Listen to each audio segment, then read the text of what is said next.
Eres increíble. Todo poderoso, grande, eres increíble. Venciste las tinieblas, Cristo hecho majestad.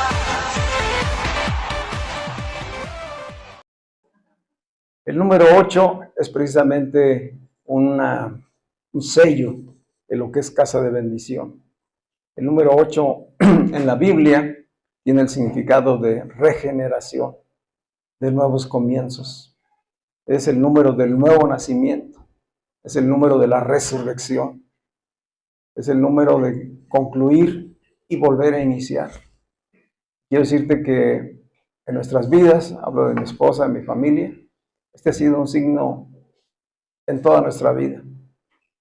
Hemos concluido etapas y hemos vuelto a empezar muchas veces.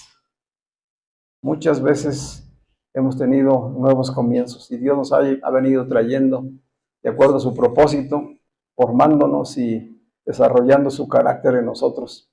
Y muchas veces llegamos a estar en la lona y de estar en la lona volvimos a levantarnos, a empezar de nuevo y al rato otra vez, ¿verdad? Ya han sido varias etapas en las que la economía, la salud, las circunstancias, las áreas en las que participamos nos llevaban a esta circunstancia.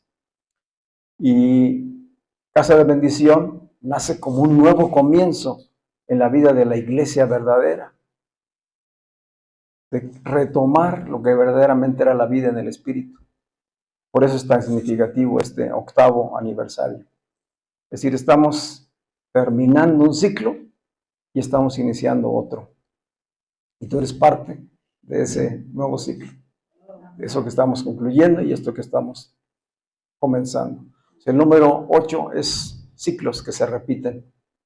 Se termina y se vuelve a iniciar. Pero no se inicia donde mismo, ni se repite lo mismo, sino que es como una espiral, ¿verdad? Que ha de ir evolucionando, ascendiendo. Así que la pregunta es, ¿qué ha hecho Dios en tu vida estos 8 años? A lo mejor, ¿qué ha hecho Dios en tu vida? Pues desde que tienes en Cristo. ¿Y dónde nos encontramos hoy?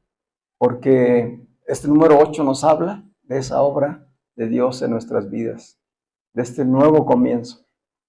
Hemos nacido de nuevo, hemos sido regenerados por la obra del Espíritu, hemos sido resucitados en Cristo, porque dice la Escritura que estábamos muertos en nuestros delitos y en nuestros pecados. Así lo dice Pablo en la carta a los Efesios. Dice, y Dios nos dio vida, aún estando muertos. Espiritualmente nos dio vida. Dice en Romanos 5:8 que Dios muestra su amor para con nosotros, en que siendo aún pecadores, Él murió por nosotros y nos dio la oportunidad de nacer de nuevo, de ser regenerados. Hay una nueva naturaleza en ti y en mí. El Espíritu vive. Antes no vivíamos ya espiritualmente. Estábamos muertos espiritualmente, separados de Dios. Intentábamos hacer cosas espirituales. Buscábamos asistir a lugares donde hubiera algo del Espíritu. Porque en nuestro ser, en el ser de todo hombre y mujer, hay ese vacío que anhela la obra del Espíritu. Pero el hombre no puede, la humanidad no puede reconciliar al hombre con Dios. La única manera de ser reconciliado con Dios y vivir en el Espíritu es si Cristo te es revelado. Por eso las preguntas de Jesús en el Evangelio: ¿quién dicen ustedes que soy yo? Ustedes, ¿no? ¿Qué dice la gente? La gente dice muchas cosas acerca de quién es Cristo. Un profeta, un maestro, un líder en la historia. Pero hoy nos sigue recordando, ¿tú quién dices? ¿Tú quién dices que soy yo? ¿Qué revelación tienes de mí? ¿Qué obra de transformación está haciendo Él en tu vida? Porque eso somos llamados. De acuerdo a la experiencia que hemos tenido en este proceso, desde que nacimos en Cristo, pues fuimos aprendiendo las formas, pero muchas veces nos rebasaron las prioridades de las formas en vez de buscar la esencia del Espíritu. Y parte de eso es el aprender lo que es autoridad. Aprender lo que es autoridad en el reino de Dios. La autoridad que Dios ha dado a los pastores son para edificación. A mí Dios no me llamó a ser tu regañador, ni a ser tu capataz, ni a ser que te ande empujando, ni a ser tu manipulador. A mí Dios me llamó a ser tu edificador. Él me dio autoridad para edificar su iglesia en la parte que nos corresponde. De manera que no he tratado de evitar a toda costa ser autoritario.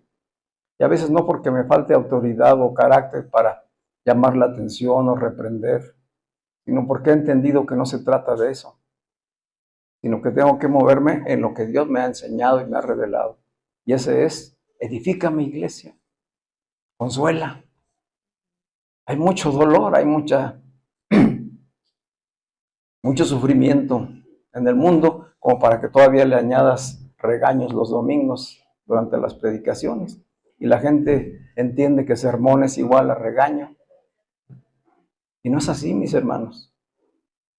Esa autoridad no le ha sido dada a ningún pastor. Ningún pastor tiene el derecho de regañar a las ovejas, ni de manipularlas, ni de sacarles el dinero o trasquilarlas, como decía ahorita Víctor.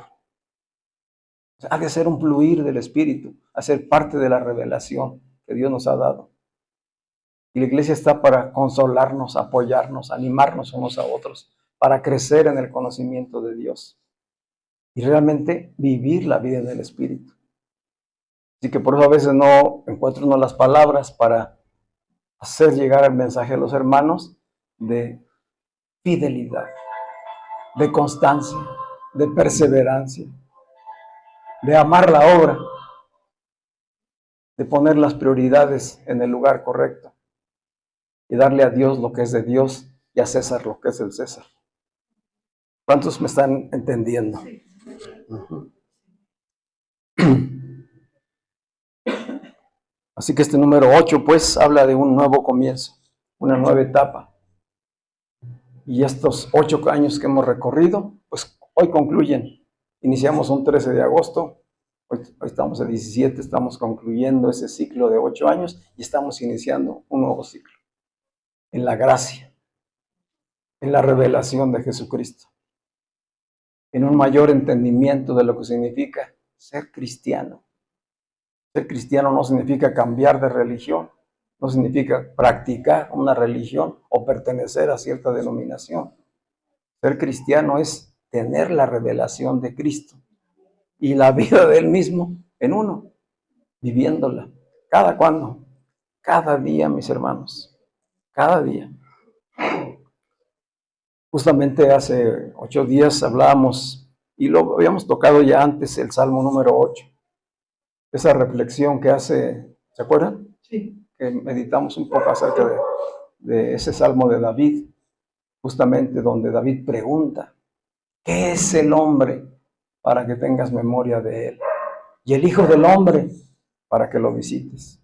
Si lo has hecho un poco menor que los ángeles, ¿se acuerdan? Dice, pero lo has coronado de gloria y majestad. Todo lo has puesto debajo de sus pies. Los bueyes, los animales y todas las cosas las pusiste debajo de sus pies. Y hoy lo has coronado de gloria y de honra. Y decíamos que David está proféticamente hablando de la restauración de la humanidad en Cristo. Habla de un pasado, allá cuando Dios creó todas las cosas y cómo las puso en manos de Adán, le dio la autoridad del gobierno. Dijo Dios, sobre todo esto que yo he creado, señorea, crece, multiplícate, llena la tierra. Y sabemos que fallaron en el propósito y la misión de Dios. Pero en Cristo es restaurado todas las cosas. Cristo es el nuevo Adán.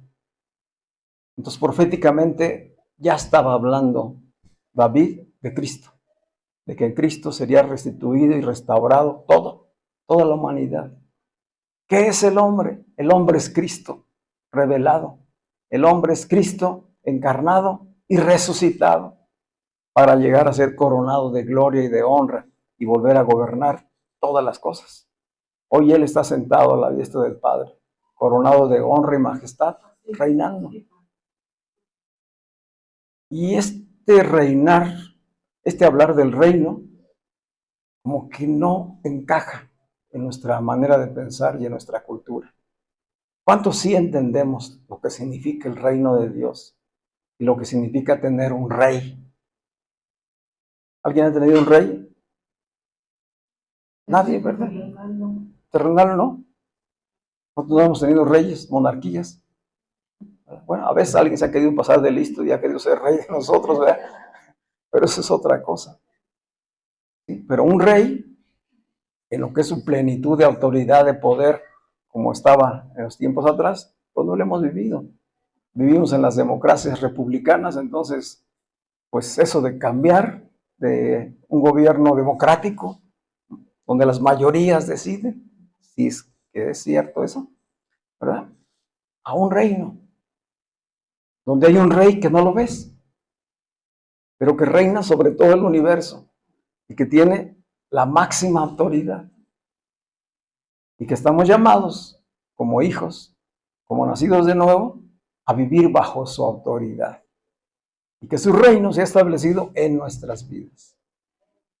Cuando Jesús se presentó ante el pueblo judío, dijo, el reino de los cielos se ha acercado. El reino de los cielos está entre ustedes. ¿Y de quién hablaba? De sí mismo. Estaba hablando de sí mismo. Pues, ¿dónde está el reino? Se estableció en nuestras vidas. Aquí estamos los del reino. Ciertamente tenemos un rey que es visible porque es espíritu, pero a través de su palabra nos está guiando, nos está orientando, nos está revelando y nos dice, es necesario vivir bajo mi autoridad. Y eso implica obediencia. ¿A qué? A su palabra, a sus principios, a vivir bajo sus valores, a no involucrarse. Estamos en el mundo, pero no somos del mundo. Somos de otro reino, el único reino de Dios. No tenemos por qué contaminarnos con las cosas del mundo. Dice, el que se enreda en los negocios del mundo aún no me ha conocido. Y hay el riesgo hasta que se convierta en enemigo de Dios. Porque el que ama al mundo y sus deseos no puede amar a Dios. Se hace enemigo de Dios. Son reflexiones que he estado haciendo para entender este nuevo comienzo, esta nueva etapa en la vida de Casa de Bendición y la de cada uno de nosotros en cuanto al Espíritu. Creo que todos tenemos tiempo hoy, ¿verdad? Porque a lo mejor voy a durarme todo el día aquí platicando con ustedes. Todavía no hacía hambre. Así pues, que ese número 8 es muy significativo. Si nosotros vamos a la carta a los Romanos y buscamos el capítulo número 8, ¿de qué nos habla el capítulo 8 de la carta a los Romanos? Tiene el título ahí, La vida en el Espíritu. ¿Y qué número es? El 8. El 8 nos habla de esa elevación, de esa trascendencia que solamente los hijos de Dios alcanzan, de superar lo natural y material para trascender a lo espiritual. Y la vida en el Espíritu, ¿cuántos entienden ya lo que es la vida en el Espíritu? Así con confianza, díganme, acá estamos aquí entre nosotros. ¿Cuántos ya entendieron lo que es vivir en el Espíritu? No son reuniones dominicales, no son tiempos de alabanza. ¿Qué es? Dice, ¿dónde? Caminar en la conciencia de Dios, de que Dios está en mí, que su reino está en mí y yo estoy en él. Caminar en esa conciencia. ¿Cómo anda su conciencia durante el día? ¿Cuántas veces al día tienes conciencia de Dios en ti? y de que tú estás en Dios. Así, la neta, la neta. Ya cuando te vas a relajar para dormir, a lo mejor te acuerdas, ¿verdad? Y dices, gracias Dios. O en la mañana, cuando te levantas y te agradeces para iniciar tu día. Pero sales de tu casa y como que lo dejaste ahí. No, ¿verdad? Dijo Jesucristo, Dios es espíritu, capítulo 4 de Juan. Dice, y es necesario que en espíritu y en verdad le adoremos. Esos son los verdaderos creyentes, los verdaderos hijos de Dios. ¿Y cómo se le adora? Con cantos, con asistir el domingo a la congregación. Es 24/7, 24/7 viviendo en la conciencia de Dios en mí a través de Cristo. Eso se llama presente. Vivir en la conciencia de Cristo es el presente. Tenemos una historia y el pasado pudo haber sido bueno o a lo mejor no tan bueno, pero ya es el pasado. Dios ya resolvió el pasado de la humanidad. Si ya Él lo resolvió, ¿por qué nosotros tendríamos que estar constantemente recordando el pasado? Y sobre todo, a veces recordando las cosas que menos debemos recordar. El pasado nos evita de vivir en la conciencia del presente. Tampoco estamos llamados a vivir en el futuro. A veces nos preocupamos demasiado por lo que vaya a pasar el día de mañana, pasado mañana o unos años adelante. Estamos tan preocupados por las cosas cotidianas que les estamos dedicando tiempo y vida. A veces todo el día anda el chicharito dando vueltas, ¿verdad? Y no le es suficiente a veces el día, sino que a la hora que vamos a la cama a descansar, quiere seguir. Que si no le ponemos un alto, te la puedes pasar viendo el techo toda la noche, ¿verdad? Y pensando cómo vas a resolver tus problemas económicos, tus problemas familiares, tus asuntos de salud. ¿Dónde estás en ese momento? No estás presente. Cuando no estás presente, no estás en el Espíritu. La vida en el Espíritu se vive en el presente. Así que hoy estamos llamados a, en este nuevo comienzo, como hijos de Dios, como casa de bendición, vivir más en el presente y menos en el pasado o en el futuro. ¿Qué dijo en su enseñanza principal Jesús en el Sermón del Monte? No se preocupen por nada estén afanados. ¿Cuál es la alternativa? Busquen primeramente el reino de Dios y su justicia, es decir, vivan en la conciencia del reino de Dios en ustedes y todo les va a ser añadido. Y uno dice, ¿sí será cierto? O sea, ¿me está diciendo que yo me quede sentado todo el día y que Él se va a encargar de todas las cosas? Son palabras espirituales, hermanos. Claro que tienes que hacer lo que te toca hacer en tus responsabilidades cotidianas. Pero ¿de qué está hablando? Está hablando de confianza, de prioridades, ¿verdad? Busca primero el reino de Dios. ¿Dónde está el reino de Dios? En mí. Entonces, no lo voy a ir a buscar el domingo. No lo voy a ir a buscar nada más en mi habitación el rato que me pongo a orar. Él está 24/7 en mí. Entonces yo tengo que vivir en esa conciencia. Y confiar en que Dios va a proveer para todas mis necesidades. Y Jesús dijo, si no me creen, vean cómo los aves del campo reciben todos los días su alimento y no trabajan, ni se afanan, ni andan, pues eso, angustiados, afanados, ¿verdad? Y recibe cada día su alimento. ¿No me creen? Vean la hierba del campo, vean los campos, vean la naturaleza. ¿Quién le suple todo? ¿Quién le suple todo a la creación? ¿acaso no tendrá atención para ustedes, que son la corona de su creación? Pidan en oración, dijo Jesús. ¿Qué van a pedir en oración? Cuando le dijeron, enséñanos a orar, digan, Padre nuestro. Esa es una declaración tremenda. ¿A quién le estás hablando? Al creador de todas las cosas, al que te puso antes de que nacieras en el vientre de tu madre y que te ha conservado la vida hasta el día de hoy. Si te ha conservado hasta hoy y te ha dado de comer, de vestir, de vivir, de disfrutar, ¿se olvidará los demás días que vienen por delante? Entonces vive en el presente, vive en el reino, vive en la conciencia de que el reino de Dios está en ti.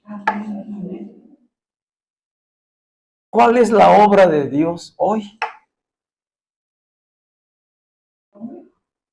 Hoy en día, ¿cuál es la obra de Dios? En el tiempo de Noé, ¿cuál era la obra de Dios? ¿Qué hacía Noé una vez que Dios se le reveló? Entonces, en el tiempo de Noé, la obra de Dios era construir un arca de salvación. Si tú hubieras vivido en el tiempo de Noé y Dios se te hubiera revelado y le preguntaras, Dios mío, ¿qué quieres que yo haga? ¿Qué crees que te había dicho? En el tiempo de Noé, ¿qué te hubiera dicho Dios?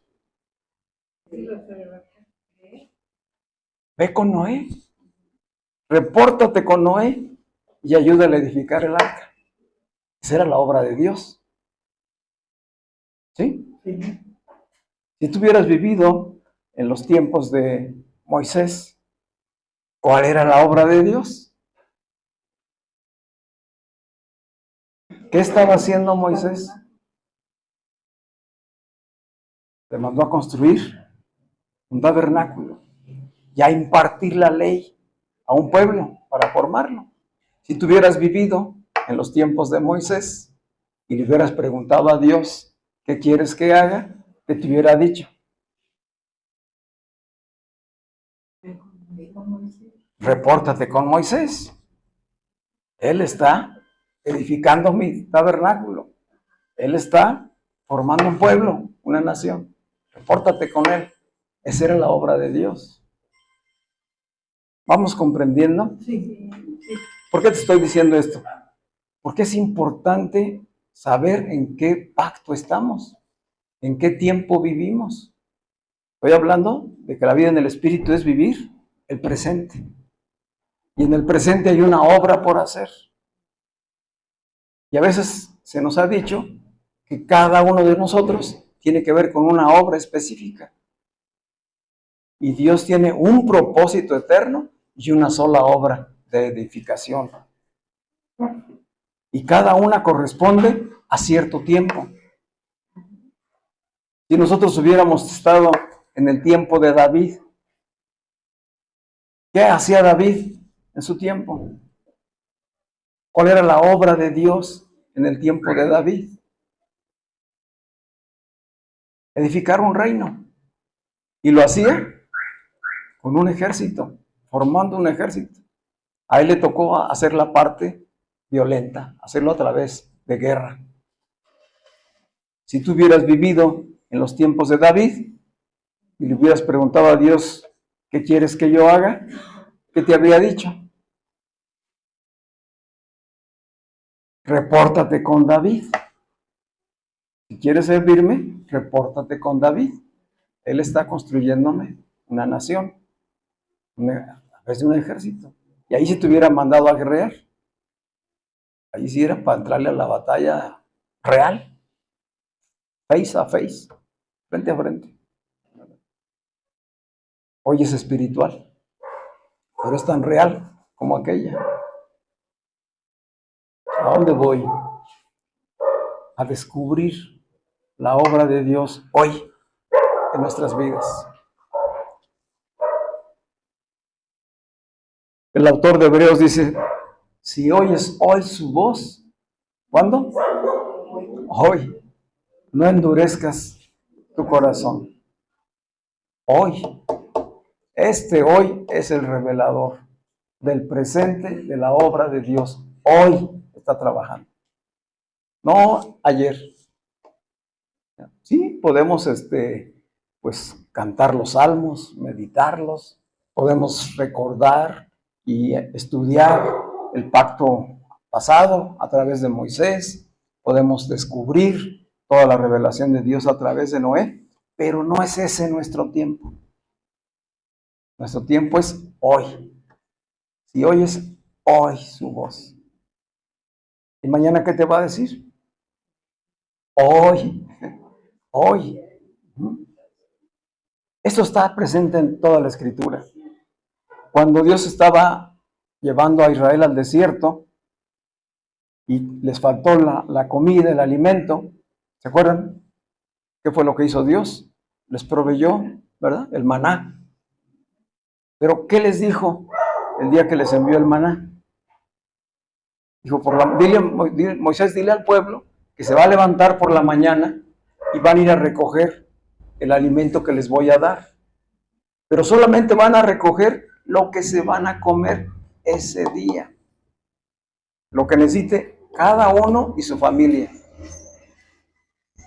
¿Sí? ¿Se acuerdan de eso? No recojan de más, solamente lo de ese día. ¿Y qué hicieron?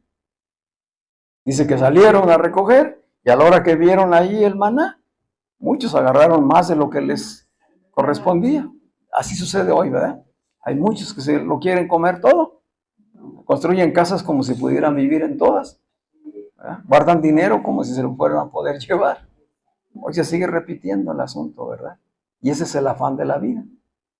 Pues estas gentes, el pueblo de Dios, no obedeció lo que Dios dijo. Y acumularon maná de más. Han de haber dicho, por si se le olvida a Dios mandar mañana, yo ya me armé, ¿verdad?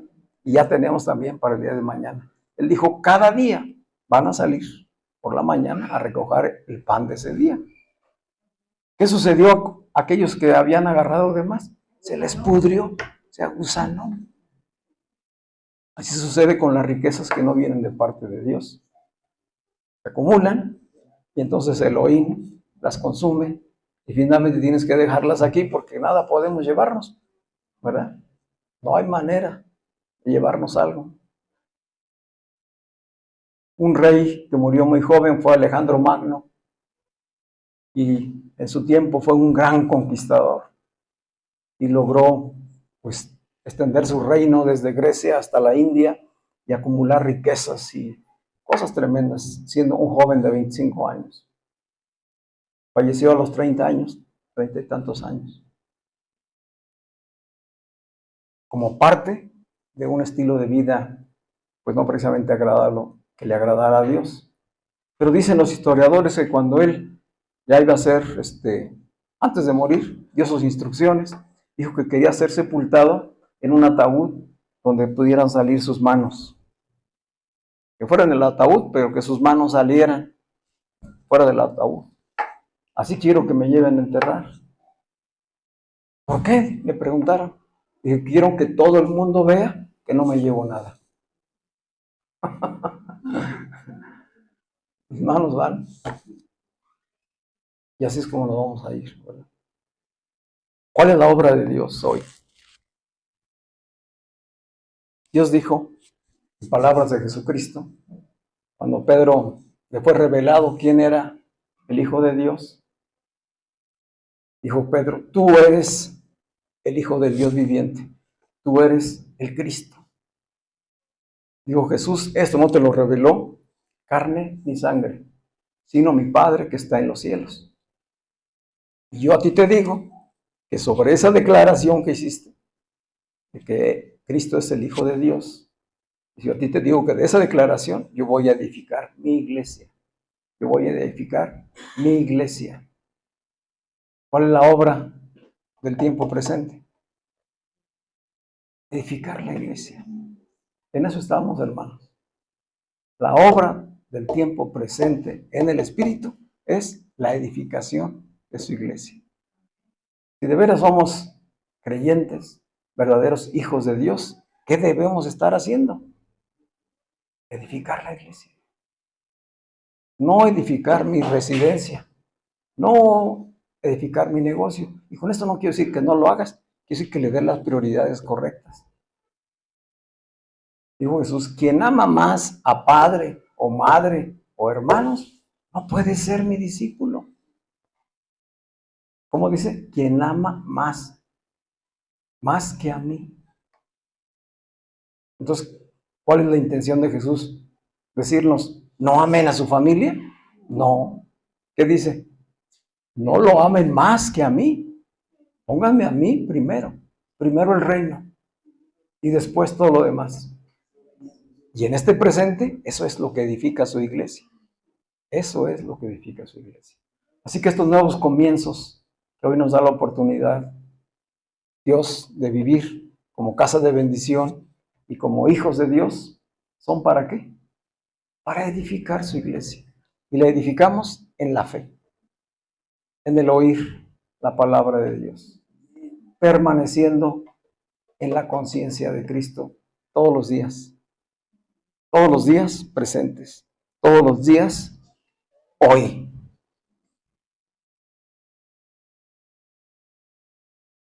¿Por qué esto es tan importante? Pues porque en esto consiste la bendición que Dios le prometió a Abraham, allí en Génesis, como vemos en este recordatorio de Génesis 12. Lo que Dios le prometió a Abraham era bendecirlo. Y le dijo, vete de tu tierra y de tu parentela a la tierra que te voy a dar. ¿A cuál tierra? La que te voy a dar. ¿Qué tenía que hacer primero? Dejar. Vete de tu tierra, deja tus parientes, deja tu casa, deja todo y vete a la tierra que te voy a dar. Desde ese momento que él obedeció, comenzó a caminar por fe. Y te bendeciré y haré de ti una nación muy grande. Y a tu simiente, en tu simiente serán benditas todas las familias de la tierra. Esa simiente es Cristo. Y esa bendición ya nos alcanzó el día de hoy. Las bendiciones espirituales están en Cristo. Y son, sí y amén, a todo lo que le ofreció Dios a Abraham. Abraham, antes de morir, se dio cuenta de que las bendiciones de las que Dios hablaba eran espirituales. De que le estaba anunciando un futuro glorioso que no iba a ver con los ojos naturales. Que de hecho así fue. Abraham tuvo que irse de este mundo y no alcanzó a ver consumado todo lo que Dios le había dicho. Pero ya en su espíritu sabía que el Mesías vendría de su descendencia. Muchos cientos de años después. Y que en él serían benditas y bendecidas todas las familias de la tierra. ¿Cómo es que hoy las familias de la tierra son bendecidas en Cristo? Cuando estamos participando de la edificación de su iglesia. ¿Te das cuenta de la importancia que tiene? De que no se trata de una reunión dominical, no se trata de asistir a un grupo solamente, sino que tenemos que ver con los ojos del Espíritu la obra que Dios está haciendo. Nosotros somos hoy piedras vivas, dice el apóstol Pedro. Somos piedras vivas, piedras espirituales, edificando un templo espiritual. Ese templo espiritual es Cristo. Y tú formas parte de ese templo. Eres importante, eres necesario. No podemos prescindir de ninguno. En nuestras diferentes etapas de vida, diferentes niveles de madurez, diferentes dones, capacidades, cada uno es importante. Unos tendrán muchos dones, otros menos. Otros serán grandes rocas que sostendrán. Otros a lo mejor van a ser solamente una pequeña piedrita que va a sostener una gran roca. Pero todos somos piedras vivas espirituales, edificando la iglesia de Cristo. Amén. Así que, ¿cómo respondemos hoy en medio de esta celebración a lo que Dios nos está llamando a hacer? Ahí la reflexión. Si ya nos ha bendecido, con toda bendición espiritual, como dice la carta a los Efesios capítulo 1. Ya Dios nos bendijo con toda bendición espiritual en los lugares celestiales. Si vivimos en la convicción, en la certeza de que somos bendecidos, todo lo demás nos va a venir por añadidura. Y esto está demostrado en la Escritura.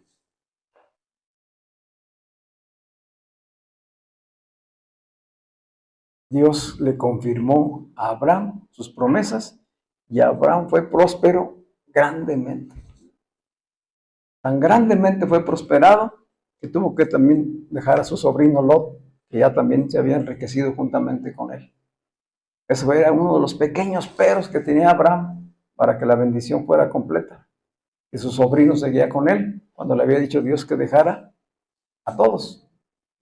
Y dejó que Lot fuera por su lado y el Señor le derramó la bendición de poder tener un descendiente de manera sobrenatural a los 100 años. Y de ese descendiente, cada uno de esos descendientes fueron prosperados, pero no andaban buscando la bendición material. Caminaban ya en la visión que le había sido revelada a Abraham por la fe. Si nosotros caminamos en esa certeza de fe, todo lo demás viene añadido. Dios te va a dar la gracia, te va a abrir puertas, te va a ayudar a tener gente que te rodee en relaciones, te va a facilitar muchas cosas. Sí, tenemos que cumplir nuestra responsabilidad, pero la principal es oír su voz y caminar en esa dirección. Hoy delante de nosotros están sucediendo milagros, y a veces no nos damos cuenta. Así que tenemos dos opciones cuando te dan una mala noticia, o cuando llega algún problema a tu vida. O te empiezas a preocupar y a angustiarte y a centrarte en lo que no puedes resolver, o haces un alto en tu vida y te encomiendas a Dios y le pides que te confirme que eres hijo e hija de Él y que lo que Él haga en tu vida es su voluntad buena, agradable y perfecta. Y levantarte con la seguridad de que todo saldrá bien. Amén. Vamos a estar de pie. ¿O le puedo seguir? ¿Aguantan más? Sé que las sillas son incómodas, pero tenía esto en mi corazón que compartirles.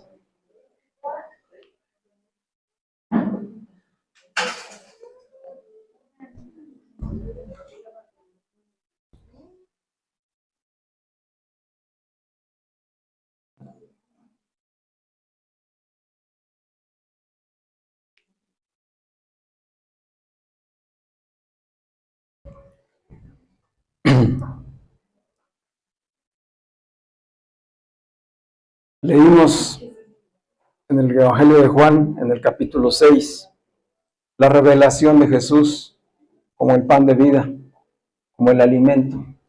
Y hoy lo hemos recordado y eso fortalece nuestra fe, nos nutre espiritualmente.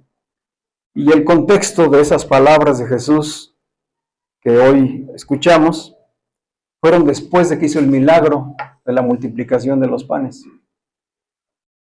Dice, más de 5,000 personas comieron y se saciaron con 5 panes y 2 peces, ¿verdad?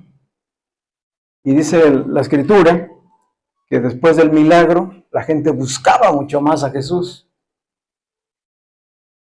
La pregunta que se hacía Jesús es, ¿y por qué me buscan? ¿Será que ya se dieron cuenta que soy el Hijo de Dios, el Mesías Redentor? Vamos a ver qué dice la Escritura. Dice que cuando la gente lo halló del otro lado del lago, le dijeron, Rabí, que significa maestro, Rabí, ¿cuándo llegaste acá? Y Jesús no les dijo cuándo llegó. Dice el versículo 26, Jesús le respondió, de cierto les digo, que ustedes no me buscan por haber visto señales, sino porque comieron pan y quedaron satisfechos. ¿Cuál es la preocupación principal de cada uno de los seres humanos? Dice Jesús, sabiendo esto que acabamos de reflexionar, Dice, trabajen, pero no por la comida que perece, sino por la comida que permanece para vida eterna, la cual el Hijo del Hombre les dará, porque a este señaló Dios el Padre. ¿Qué es Cristo? Nuestra comida. ¿Ya comimos hoy? O sea que nos podemos ir sin otra comida. Primero el alimento espiritual, ¿verdad? Pero nos nutrimos espiritualmente y ahora vamos también a disfrutar de una rica comida de celebración de aniversario. Pero quería llevarlos a este punto. A la hora que Jesús les dice, ustedes me buscan porque quieren que yo les resuelva sus necesidades diarias. Ustedes quieren que yo resuelva sus problemas, que yo les dé comida, sustento, protección. Ya había dicho antes, eso pídanselo a su Padre y pídanselo para cada día. Pero dice Jesús, una vez que les dice que Él es el pan, el alimento que Dios envió, entonces les dijeron ante esta revelación, ¿y qué debemos hacer para poner en práctica las obras de Dios? Esta fue la pregunta del pueblo que lo perseguía. ¿Y qué debemos hacer para poner en práctica las obras de Dios? ¿Se acuerdan que estuvimos reflexionando de la obra de Dios cuando Noé, la obra de Dios cuando Moisés, etcétera? Pues aquí la pregunta es la misma que debemos hacernos hoy nosotros. ¿Y qué debemos hacer para poner en práctica las obras de Dios? ¿Cuál es la respuesta de Jesús? Versículo 29. Jesús le respondió, esta es la obra de Dios, que crean en aquel que Él ha enviado. ¿En qué consiste la obra de Dios? Y no es un asunto intelectual, no es un asunto humano, es una obra del Espíritu. ¿Qué necesitamos pedirle hoy a Dios? Que nos dé el pan de cada día, sí. Pero sobre todo, que la fe crezca, se desarrolle, madure en nosotros, ¿verdad? Porque esta es la obra. Para que nosotros podamos edificar la obra espiritual de su iglesia, necesitamos la fe. Caminar por fe y no por vista. Movidos no por las circunstancias, sino por la vida del Espíritu que está en nosotros siempre. Vivir presentes. ¿Cuántos pueden comprometerse con Dios y decir, Señor, voy a tratar de vivir cada día en mi presente y disfrutar de lo que tú me des cada día y ser agradecido con lo que tú me das? Porque sé que lo que me das para mí va a ser suficiente. Porque el gran problema de la sociedad de nuestro tiempo hoy es la insatisfacción. De nada estar contentos, de nada estar satisfechos. Siempre estar con un vacío. Pero cuando Él trae satisfacción en el Espíritu, todo lo demás viene por añadidura. ¿Lo cree? Cierra tus ojos un momento, por favor. Padre, te damos muchísimas gracias por esta gran celebración de 8 años, Señor, como iglesia local. Gracias por la vida de cada uno, de cada familia, de cada persona, Señor, que hoy formamos parte de esta congregación, casa de bendición, Señor. Gracias por lo que hoy nos has permitido ver y por lo que hoy nos permites que nos extendamos hacia adelante, Señor. Padre, que el presente de nuestras vidas en lo personal y como casa de bendición es vivir hoy, escuchar la voz de Dios hoy y ser libres de toda preocupación, de toda ansiedad, ser libres de toda angustia del pasado, Señor. Eso sabemos que ya tú lo resolviste. Tú ya resolviste nuestro pasado y nuestro futuro. Tú eres el mismo hoy, ayer y por los siglos, porque tú eres eterno, Señor. Y el Dios eterno hoy nos ha dado vida en el Espíritu para vivir en el presente cada día, en la conciencia de que hemos sido perdonados, justificados, hechos parte de la familia de Dios y que nada, absolutamente nada, nos faltará. Que tú suplirás, Señor. Padre, que esta dicha de poder vivir cada día en tu presencia traiga, Señor, prosperidad, salud, visión, crecimiento, generosidad, servicio. Que esto sea lo que nos mueva, Señor, a edificar y extender tu reino en el nombre de Cristo Jesús. Gracias, Señor, por esta celebración. Gracias por la vida de cada uno de los que hoy estamos aquí compartiendo este tiempo, Señor. Pido que tu gracia, tu favor, sea abundante sobre cada uno de ellos. Porque así está escrito, bástate mi gracia, porque mi poder se perfecciona en tu debilidad. Decía el apóstol Pablo, por tanto me gozo en mis debilidades, para que crezca y se manifieste el poder de Cristo en mí, en toda circunstancia. Que el poder de Cristo se manifieste en la vida de cada uno de nosotros y en cada una de nuestras reuniones. En el nombre de Cristo Jesús. Amén y amén.